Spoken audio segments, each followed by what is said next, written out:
Tu finis ton cursus au Marist. Mhm. Qu'est-ce que tu fais après? Alors, qu'est-ce que je fais après? Ce que je fais après, c'est que comme la majorité des élèves dans ma classe, je me dis, bon, on est en terminale, qu'est-ce qui se passe après? C'est les études secondaires, c'est les études universitaires, où est-ce que je veux aller? La majorité de mes amis de ma promo choisissent d'aller au Canada. OK. Et ben moi, je me dis, moi aussi, je veux aller au Canada. Et je fais tout pour aller au Canada. Et je n'obtiens pas mon visa pour aller au Canada. OK.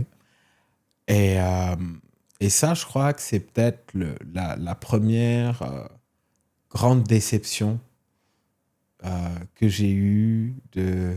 Si tu veux, dans ma famille, quelque part, ouais, je crois, si je regarde vraiment toute ma famille, mes frères, sœurs, cousins, cousines, tout le monde est allé faire ses études à l'étranger après le bac.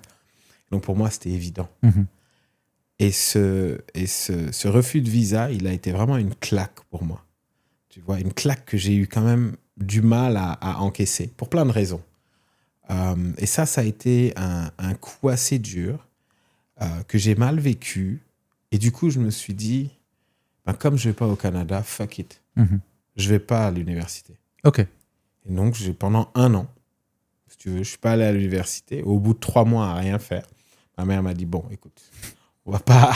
La vie, c'est pas comme ça. Tu es bien gentil, mon gars, mais tu vas quand même te lever tous les matins pour aller faire quelque chose. OK. Et donc là, elle m'a inscrit à comment ça s'appelait encore? Un truc d'anglais qui se faisait sur le campus de Suffolk University à l'époque, à l'ENEA, l'école nationale d'économie appliquée, je crois, qui est vers Mermoz. Et ils avaient un programme d'anglais. OK. Où en fait, ils me disaient, voilà, écoute, au moins tu vas faire de l'anglais parce que tu en auras toujours besoin, etc. Et moi, je disais, cause toujours. Moi, je m'en fous. Je suis pas parti, ma vie, elle est ratée, etc. Et donc, je m'inscris à ce truc d'anglais auquel je commence à aller sans grande motivation et qui finalement s'est révélé être une expérience assez extraordinaire. Ah ouais? Pourquoi? Ouais. Parce que je vais dans ce cours d'anglais où au début, je vais en classe. Et progressivement, je rencontre des jeunes qui venaient de plusieurs pays d'Afrique et des États-Unis, etc., à cause de Suffolk University, qui était une université américaine qui avait un campus au Sénégal. D'accord. Et ils avaient un internat pour tous les Africains qui venaient d'autres pays. D'accord. Qui y logeaient. Et il y avait beaucoup d'Américains qui étaient là en échange, tu sais, des programmes, etc. Et donc, c'était vraiment un centre de gravité de jeunes anglophones, quelque part. Et au bout de 2 mois, aller en cours tous les matins, progressivement, j'y vais un matin sur 2. Et l'autre matin, je vais à leur dortoir, parce que ça avait un billard, un baby-foot, ça faisait la fête beaucoup. Et je trouvais que c'était une façon beaucoup plus intéressante d'apprendre l'anglais. Ouais. Tu vois, ouais. D'être avec des gars qui parlent anglais, qui s'amusent, etc. Et j'étais vraiment dans un mood, moi, où je voulais penser à autre chose, etc. Donc, j'y vais régulièrement et j'ai rencontré plein d'amis qui sont jusqu'à présent des grands amis de plein de pays, etc. Et à ce moment-là, si tu veux, je commence à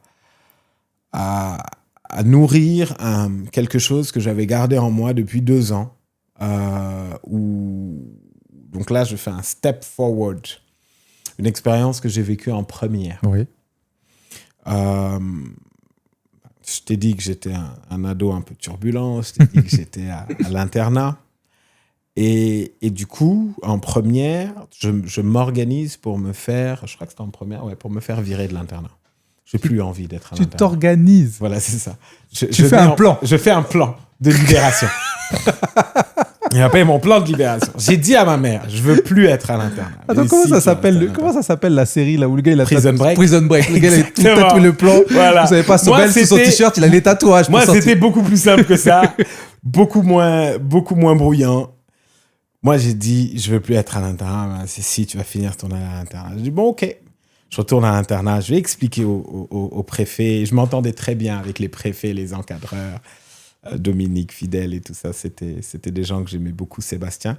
Mais j'avais plus envie d'être là. Ouais. Donc j'ai dit, je veux plus envie d'être là. On me dit, non, tu dois rester, etc. Bon, moi, il y a quelque chose que j'ai aimé, on n'en a pas encore parlé, mais je t'en parle, un truc qui a été vraiment ma passion tout au long de ces années, c'est les chevaux. Ok. Je suis un grand fan d'équitation. Ok. J'en ai fait pendant 10 ans à la gendarmerie de Colobane. Et en première, j'avais envie de continuer. De te mettre à fond. Ouais, c'est ça. Équitation. Et je sais plus qu'est-ce que j'avais fait avec d'autres. J'ai peur. Qui faisait... Non, mais je sais plus, donc je pourrais même pas le dire. Mais on avait dû faire une connerie d'interne, quoi, de ne pas être rentré à l'heure. S'il y a un interne qui passe et qui se souvient, mets-le en commentaire. Mets ce que vous avez fait en commentaire. Et donc, on était punis de sortie. Ok. Voilà, en gros, c'est ça. Le premier niveau de punition, le premier niveau de quand tu fais une bêtise, etc., c'est que tu sors pas. Ok. Et donc, sinon, certains ont le droit de sortir les mercredis après-midi ou les samedis, etc. Et donc, on a fait cette connerie. Je sais plus quoi, on était plusieurs à pas sortir. Moi, j'ai dit, si, il y a un concours d'équitation à préparer, moi, je vais à l'équitation. On me dit, t'as pas le droit. Et ok, j'y vais quand même. Donc, j'y vais, je reviens. On me dit, ouais, non, t'as pas le droit, non, la prochaine fois que tu fais ça, t'es viré. Ok. Oh, merci pour l'information. Semaine d'après, t'as pas le droit. Si t'y vas, t'es viré. Ok. J'y vais, je reviens, on me dit, bon, t'es viré. Aïe, aïe, aïe. Voilà. Et donc, ça s'est passé simplement, tu vois, c'est pas une révolte méchante, il n'y a pas de sang, il n'y a pas de feu. C'est utiliser les règles pour avoir utiliser ce que je le voulais. système pour avoir ce que tu veux. Pour avoir ce que je voulais. Et du coup, je suis sorti de l'internat. L'année d'après, ma mère m'a envoyé chez mon oncle, avec qui j'ai passé mon année de terminale. Encore, c'est une autre histoire. Mais en gros, voilà. Et donc, ce que je disais de cette année d'internat, de cette expérience, c'est que pendant l'été de la première à la terminale, j'ai dû travailler. Ok. Tu vois, c'était un peu une contrainte. Il fallait travailler, il fallait faire quelque chose, donc il fallait travailler. Ma mère m'a dit, écoute, je parlais à mon amie telle, elle doit réaliser un film dans le Sine Saloum, mais elle a besoin de quelqu'un pour gérer la régie. Et je lui ai dit que tu étais volontaire. Pas envie, bon, bref. Et donc, je me retrouve à travailler sur cette production. Ouais. C'était un film d'une personne que j'aimais beaucoup, qui nous a quittés, Laurence Gavron, à qui je rends hommage. Et c'était un film sur la cantatrice sérère Yandé Kodoussen. Ok. Moi aussi, tu vois, Sobel Ngom, tu connais un peu, tu te dis tout de suite, tu le caches chez les sérères. Et donc, je participe à cette expédition, je gère où est-ce que les gens dorment, qu'est-ce qu'ils mangent, etc., etc. Je ne sais même pas comment j'ai pu faire ça. Quand je regarde derrière, j'avais 17 ans. Enfin bref, je m'occupe de ça. Ça devait certainement être facilité par d'autres personnes, tu vois. Mais je m'occupe de ça. Et en fait, cette production s'est déroulée donc, chez Yandé Kodoussen. Donc, j'en ai appris beaucoup sur la culture sérère, sur la musique, sur elle, sur le président Senghor. On a refait le chemin jusqu'à Djilor, etc. C'était une expérience magnifique. Et qui tombait en plein mois de juillet. Et qu'est-ce qu'il y a d'autre en plein mois de juillet ? Le bac ou les résultats du bac. Ouais. Et donc, moi, je me retrouve à ce moment à Diofior. C'est sur la route de Ndiosmone, là. C'est dans la région de Fatick. Et c'est donc au moment où on donne les résultats du baccalauréat. Et donc, moi, je suis au Mariste. Oui. OK ? Donc, au Mariste, le bac, c'est 90% des élèves qui l'ont chaque année. D'accord. Donc, en gros, tu as une chance sur 10 de ne pas l'avoir. Donc, en gros, c'est plus difficile de ne pas l'avoir que de l'avoir. Tu vois ?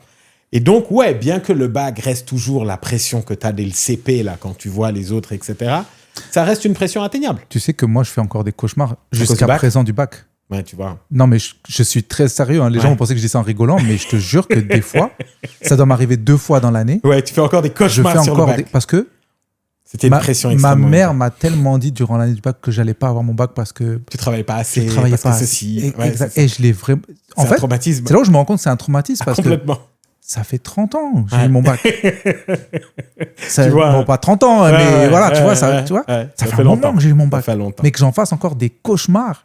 Ouais. Non, parce qu'en fait, c'est-à-dire qu'on voit rien au-dessus. Ouais. T'as l'impression qu'il y a. C'est après le bac, la vie commence. C'est vrai qu'après le bac, si t'as pas le bac, eh ben ta vie, ça va être de la merde. Ouais. C'est un peu ça le message. Ouais. Et tu t'imagines donc quand je me retrouve à Diofior pendant qu'on annonce les résultats au bac et tu as l'impression que tu es dans une scène post-guerre entre ceux qui s'évanouissent, celles qui crient, ceux qui pleurent, ceux qui... Tu as vraiment une atmosphère à laquelle je ne m'attendais pas et qui m'a vraiment surpris et questionné. Tu vois, quelqu'un qui te dit c'est la 6e fois que je passe le bac. Nanana. En gros, premier tour, tu as 18% des élèves qui ont eu le bac. Waouh. 2 sur 10 au premier tour. Ok. Et donc, tu t'imagines les autres, entre ceux qui n'ont pas, déjà, ils sont presque, sais pas moi, ils sont presque 70% à pas avoir du tout. 65, parce qu'après, au final, c'est 70 qui n'a pas. Ceux qui vont au deuxième tour et qui se disent qu'ils vont pas l'avoir, et le peu qui l'ont, qui ne peuvent même pas célébrer, au vu de tout le du monde désastre qui est autour d'eux. Ouais.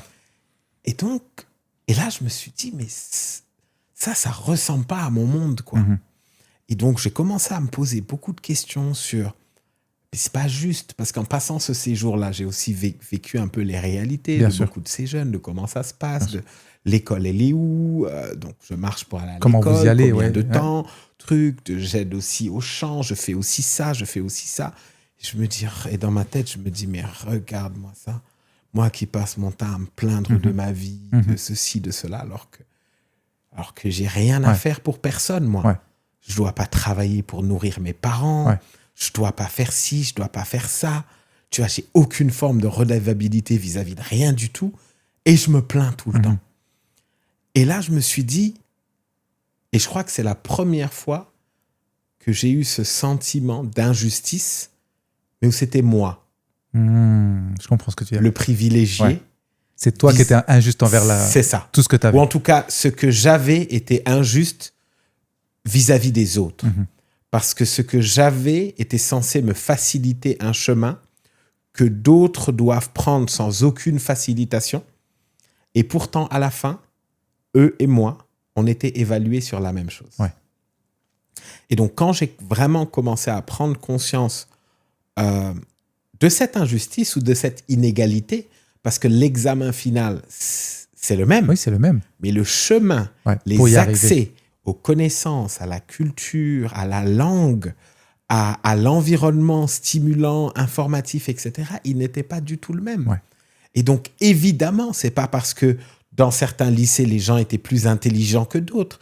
C'est qu'ils avaient un ensemble de facilités et de privilèges qui leur permettaient, sauf exception, il y a des génies partout. La preuve, les meilleurs du Sénégal sortent rarement des grands lycées privés. Mais eux, c'est des exceptions. Et on ne peut pas baser notre système sur des exceptions. La majorité, elle coule. Et donc là, je me suis dit, waouh, en fait, tous les jeunes n'ont pas l'opportunité de devenir qui ils veulent. C'est ça la réalité. Et que pour moi, le bac, c'est une procédure. Pour eux, le bac, c'est un ascenseur social. Attends. Tu vois ? C'est tellement vrai. Oui. Pour nous, le bac, on l'a pas. Bon, on le refait l'année prochaine ou on trouve un autre moyen. Eux, le bac, ils l'ont pas. Ils sortent pas du village.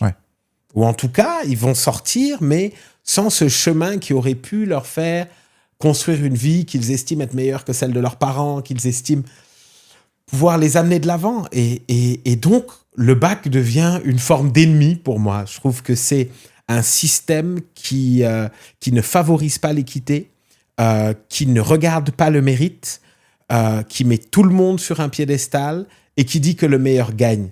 Mais tout le monde n'a pas les mêmes chaussures pour courir. Bien sûr. Tu vois ? Tout le monde a... T'as des écoles où ils sont en grève 3 mois sur 9. Ou des profs qui sont pas là ou qui ont tout simplement pas le niveau. Même si t'en as d'autres qui sont des champions du monde et qui se battent pour faire que l'école vive quand même malgré le peu de ressources qu'ils ont.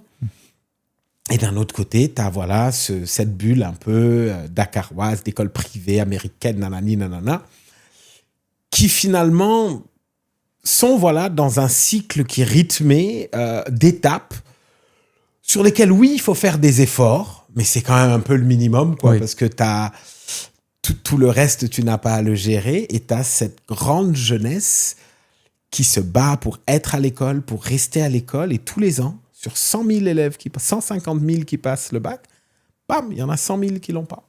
Et qu'est-ce que tu fais d'eux ? Qu'est-ce que tu fais d'eux, exactement. Et donc, j'ai commencé à me poser cette question. C'est pas juste, et qu'est-ce que je peux faire, par rapport à un système comme ça. Évidemment, je ne vais rien faire en soi, mais j'ai eu un genre d'appel qui me disait, je peux pas dormir si je fais pas. Tu vois, sur ça, je n'ai jamais eu un truc comme ça dans ma vie. J'étais égoïste, je pensais qu'à moi, mes baskets, mes Cortez, mais qu'est-ce que je veux pas, etc. Mais ce sujet m'a préoccupé. Et donc, j'ai réfléchi. Je dis, OK. Quand j'aurai le bac, je retournerai là-bas.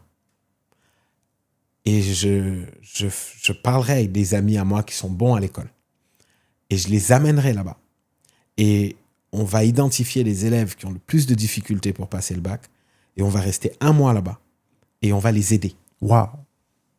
Et l'année où je ne suis pas parti pour faire mes études, après ma première phase de 6 mois de dépression / rébellion, j'ai repensé à ça et je me suis dit, mais... J'ai eu cette idée il y a quelques... J'ai eu cette idée il y a un an et quelques. Il y a 1 an et quelques. Je suis là. C'est peut-être pas pour rien. Ouais. Tu vois? Ouais. J'ai qu'à le faire. Ouais. Et donc là, je commence, je rentre en contact avec des amis, je retourne là-bas, je vois le proviseur de l'école, je rencontre des trucs, je dis voilà, on a un projet, on veut venir avec des élèves qui sont bons dans des matières différentes, etc. pour accompagner les élèves pendant ces 30 jours pré-bac. On est resté en fait 3 semaines, 21 jours, etc. Et donc, on a créé ce projet qui s'appelait Objectif Bac, où on est allé, donc à Diofior. On nous a prêté le foyer des jeunes, on était une vingtaine, on a dormi sur le toit du foyer des jeunes pendant 3 semaines. Garçons, filles, tous étudiants en première, deuxième ou troisième année. Et on s'est réparti les matières. Je sais que ça en espagnol, je suis bon en histoire, je suis bon en maths, je suis bon en SVT, etc. Et on a fait un programme avec une règle d'or qui était entre 8h et 23h, on ne refuse pas un élève. Ok. Et on a accompagné, je pense, 200 élèves. Wow. Comme ça, qui venaient nous voir dans des cercles restreints. On n'en prenait pas plus de 4 à la fois. Et puis, chacun transmettait ce qu'il savait. Et c'était une expérience humaine extraordinaire. Non, mais c'est ça, c'est incroyable parce que moi, il y a 2 choses que je ressors de ce que tu me dis. Déjà, ce que je trouve extraordinaire, c'est que tu sais, tu peux aller dans ce tournage, tu peux constater cette situation, tu peux te rebeller à ce moment-là en disant oui, c'est pas juste, non, il faut que je les aide et tout. Mais tu peux rentrer dans ta routine dakaroise, faire 1 mois où tu y repenses, 2 mois où tu commences à y repenser un peu moins et après tu oublies. Tu vois. Et c'est ça où je trouve qui est fort dans ton histoire, c'est que cette promesse que tu te fais de je vais revenir, bah finalement tu t'y tiens. C'est pas genre tu reviens dans ta routine dakaroise et puis bon, oui, je m'étais promis ça, mais c'était juste un délire. Et c'est ça qui est fort de 1. Et de 2, comment vous avez structuré pour des jeunes, tu vois, complètement. Seul. Quand j'y repense aujourd'hui, je me dis, on a été inspirés, quoi. Ah non, mais vous avez été inspirés parce que... Et on a levé de l'argent pour le faire. Ah ouais? Ah oui, évidemment. Ben, on était 20. Il fallait qu'on dorme, qu'on mange, qu'on se nourrisse, qu'on se truc. Je me souviens, à l'époque, j'ai envoyé un mail. J'ai demandé à tous mes contacts, mes oncles, mes tantes, etc. J'avais fait un mail, une lettre, etc. pour demander. Les gens nous donnaient des 5 000, des 10 000, des trucs comme ça. Et je crois qu'on avait dû lever quelque chose comme 600, 700 000. Ah ouais? Donc, parce qu'il fallait payer le bus pour y aller, aller-retour. Ouais. Il fallait louer les matelas. Ouais. Parce qu'on Se nous nourrir prêtait là-bas. l'espace, mais pas le truc. Il fallait se nourrir là-bas. Je me souviens, parce que moi, j'étais dans la classe, je sais plus, en première ou en terminale, d'un membre, enfin, d'un des enfants du couple Kiren, qui nous avait donné de l'eau et des jus. Donc, tu sais, moi, je ne savais pas, je ne connaissais pas Moi, j'ai juste demandé, aidez-nous à aller à Diofior, quoi. Oui. Tu vois, donc chacun nous a donné ce qu'il voulait nous donner. C'était très généreux. Et donc, avec ça, chacun a fait sa quête de son côté. On a tout mis ensemble. Vous montez ça en combien de temps? On monte ça, je dirais, peut-être en 3 mois. Ouais. En 3 mois. Ouais. Parce que je me souviens que parmi les participants, il y avait des anciens de Suffolk. Il y en avait aussi qui étaient des anciens démarristes et qui sont venus en vacances cette année. Je pense à Aram Gay ou à Amael Ndiaye. Tu avais aussi mon grand ami Sahad, le chanteur, oui. qui faisait partie de l'aventure. Amissar, qui était dans la réalisation. Vraiment, on était une équipe très diverse parce qu'on ne venait même pas des mêmes écoles. Ouais. Ah ouais? Non, on ne venait pas des mêmes écoles. En fait, chacun d'entre nous contactait ses propres amis qui étaient volontaires, qui auraient envie de participer à cette aventure. Et on l'a réalisé. Et puis vraiment avec aucune peur. Quand je repense à ça, je me dis... Enfin, maintenant, peut-être, je connais un peu les risques de quand on fait... Ah, j'en avais aucune idée de quels étaient les risques, quels étaient les dangers, quels étaient les enjeux. C'est peut-être ça qui a fait qu'on a pu aller au bout de nos idées. Parce qu'on était bloqué par rien du tout. C'est ça. Si tu avais eu quelques notions de risque ou autre, peut-être ça vous aurait freiné. Aujourd'hui, j'aurais pensé la sécurité des jeunes dans le bus, l'assurance, ceci, où est-ce qu'ils vont dormir, les filles et les garçons, assurer. J'aurais pensé à tellement de trucs de safety auxquels j'avais aucune idée à ce moment-là. Mais bon, tout s'est très bien passé. Et on a fait donc ce truc-là avec eux. Je te dis vraiment, on a dormi sur une terrasse pendant 20 jours. C'était notre lieu de sommeil, c'était notre lieu de travail. Tôt le matin, on se réveille. Déjà, le soleil nous réveille. Tac, tac, tac, on range les matelas, on va se laver. Et on commence à recevoir les élèves jusqu'à 23 heures. Ensuite, on remet les matelas là où on étudie, on dort et on se réveille le lendemain. Et on fait ça. Et très vite, on s'est rendu compte que on voyait le défi académique, donc réviser, maîtriser, comme étant le principal défi. Et on s'est vite rendu compte qu'il y avait aussi un défi qui n'était pas nécessairement académique, mais qui était de l'état d'esprit. Mhm. Tu sais, quand tu vas passer un examen et tu te dis j'ai 7 chances sur 10 de l'échouer, tu n'y vas pas avec la même ténacité que quand tu te dis j'ai 8 chances sur 10 de l'avoir. Ouais. Et cette réalité, nous, on ne la comprenait pas. Et c'est au bout de quelques jours qu'on a commencé à sentir vraiment qu'on était dans une autre réalité et qu'il y avait un poids de possibilité, de confiance, etc., qui était là. Et donc, on a commencé, au-delà de donner des cours, à avoir des conversations avec les jeunes, à faire des balades. Sahad, avec sa guitare, nous a émerveillés. On marchait dans les bois où on s'asseyait sous un arbre et y jouait. On racontait des histoires. Et on voyait les jeunes se respirer, tu vois, sortir un peu de cette réalité-là et nous parler aussi. Et plusieurs choses. Et peut-être, si tu veux, le premier takeaway que j'ai eu de cette expérience, c'est l'enseignement en français est injuste. Tu as des élèves où tu sentais qu'ils faisaient tellement d'efforts, mais ils ne comprenaient juste pas la langue. J'ai eu une perle que j'ai racontée peut-être il y a quelques années, que je vais redire ici si j'arrive à m'en souvenir. Et je te dis, c'est presque pas croyable. Hein. Quand moi, je faisais histoire géo, donc j'explique je demande fais-moi un résumé de la guerre froide en une phrase. Et je crois, et je lui dis, et c'était la discussion sur la logique des mots. Oui. Et donc, tu as un élève qui me dit la guerre froide a été provoquée par le réchauffement climatique. Et c'est ça qui a entraîné la crise économique actuelle. Et je te jure, hein, c'est-à-dire que, en plus, moi, je suis vraiment un gros rigolard, quoi. Et donc, ce genre de truc, pour moi, ça me fait exploser. Je regarde les pertes du bac jusqu'à présent. Oui, pareil. Et ça me fait rire, tu vois. Et là, I was like, je retenais le pouf. Et en même temps, j'avais envie de rire. Et j'étais tétanisé par l'innocence du jeune qui était en train de me dire ce qu'il était en train de me dire. Ouais. Parce que sur sa tête, en me le disant... Lui, il te le dit en disant c'est ça la réponse. Voilà. Même s'il ne maîtrise pas, hein, mais en cohérence pour lui, c'est ça. Oui, parce que la question, c'était justement de la guerre froide à aujourd'hui. Je ne sais plus quoi, mais en tout cas, c'était ça, en gros, que je retiens de la réponse. Et je me suis dit, mais merde alors. Donc, ce gosse, il est resté 15 ans à l'école, où on l'a fait passer de classe en classe, sans qu'il comprenne ce qu'on lui dit. Ouais. Il apprend, Ouais. mais il ne comprend pas. Il apprend par cœur. Et à un moment, quand le par cœur est beaucoup et on te dit de coller des trucs qui sont logiques... Il a entendu froide, changement... Crise. Ouais. Tac, tac, tac. Voilà, en une phrase, c'est ça. Et donc là, je me suis dit, il y a vraiment quelque chose à faire. Et parce que ce qui me faisait mal, c'est pas que le gars ne comprenait pas, c'est qu'on ne lui a jamais donné l'opportunité d'apprendre ce qu'il avait à apprendre ou de l'exprimer dans une langue qu'il comprend. C'est ça que je trouvais injuste, tu vois. Et ils étaient nombreux dans ce cas-là, tu vois. Deuxième takeaway, et puis ça, c'est plus lié à nous ou à moi, c'est quand on est parti, alors je ne sais plus si c'est cette année-là ou l'année d'après, mais je me souviens que une des 2 années, parce qu'on l'a fait sur 7 ans, hein, quand même, cette affaire-là. Après, Ah oui. Et après, on a accompagné d'autres qui l'ont fait. Et là, donc, on le faisait à Diofior après. Donc, après, j'ai créé Social Change Factory. Ouais, on a fait 7 éditions et on a fait peut-être une vingtaine de zones. au final, dans toutes les régions, etc. C'était plus moi nécessairement qui Oui. était tout le temps sur le terrain, mais on a... Vous avez initié on le a mouvement initié, et vous avez tu as eu continué. d'autres jeunes, d'autres générations qui sont venus, qui l'ont fait, qui sont allés partout. Et je crois que ça a toujours été un exercice très positif.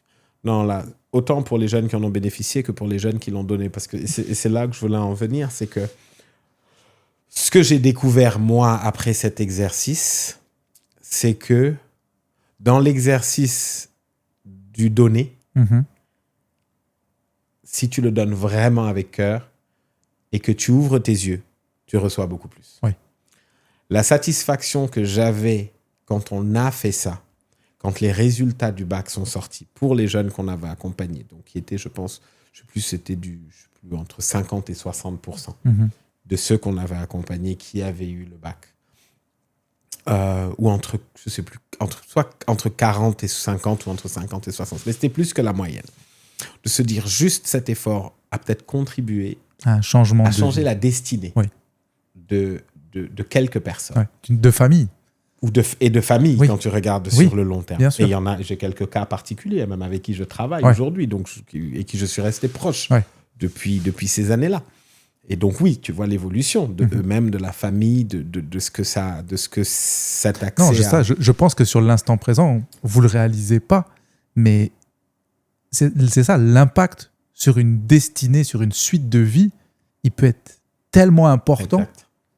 Pour Exact. vous, sur le moment, vous vous dites juste on les a aidés à avoir le bac. Complètement. Mais tout l'enchaînement que ça peut générer pour Complètement. la personne, pour les parents de la personne, Et parce pour que sa peut-être descendance. c'est ça, parce qu'il peut peut-être trouver quelque chose après qui va envoyer de l'argent à ses Mhm. parents. Après, lui va Exactement construire ce qui se passe. une famille et va pouvoir nourrir sa famille, développer Tout à des fait. choses pour ses enfants après à lui. Mhm. Donc, le niveau de ricochet Mhm. de ce que vous faites à ce Mhm. moment-là, Mhm. c'est ça. Je pense que C'est ça. vous le réalisez pas. On le réalise pas du tout. On le réalise pas du tout. Et nous, on est content de l'avoir fait.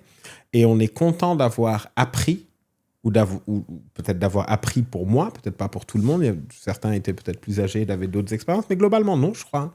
De se dire clairement, quand on s'engage à changer des choses, eh ben, on peut changer la vie des gens. Mhm. Et cet apprentissage, cette expérience, il est puissant parce qu'il te dit, eh ben, continue. Mhm. Tu as pu le faire une fois, tu t'es engagé, tu as voulu régler un problème, Tu l'as fait. tu l'as fait, ça a changé la vie de certaines personnes, eh ben, continue d'essayer de régler des problèmes. Mhm. Et donc, à partir de là, plein de réflexions qui sont toujours restées autour des jeunes, donc toujours restées autour de cette idée que tous les jeunes devraient avoir l'opportunité de développer leur potentiel, où qu'ils soient à l'école, qu'ils soient au Dara, qu'ils soient au chant, qu'ils soient à l'armée, whatever. Mhm. Ils doivent avoir cette opportunité-là, parce que c'est comme ça qu'ils peuvent devenir qui ils veulent, Oui. en réalité. Oui. Sinon, ils sont contraints d'être ce qu'on Leur demande d'être, ce ou qu'on leur leur dit demande d'être. d'être, ou ce que leur environnement leur Ouais. permet d'être, ou leur famille. Et ça a toujours été quelque chose d'important pour moi. Et après, bon, voilà, c'est développer des réflexions qui ont mené à un engagement à l'université aussi, autour de l'élection présidentielle d'Ablaye Wade, où on avait créé un truc. Après la création de Social Change Factory, après celle du consortium Jeunesse Sénégal, etc. Mais toujours dans cette lignée de qu'est-ce que je peux faire, moi, et avec les personnes autour de moi ou qui en partagent des idées, etc., pour offrir des solutions pour que le et la jeune sénégalaise, sénégalais puisse améliorer ses conditions de vie de façon générale. Mhm. Croire profondément que l'éducation, dans son sens large, pas l'instruction scolaire, hein, mais vraiment leur donner l'opportunité d'apprendre des choses, des codes, des savoirs, des savoir-faire, des savoir-être, tu vois, pour s'insérer dans la société, que c'était quelque chose d'important et que tout le monde devait y avoir accès, etc. Voilà. Le OV Show.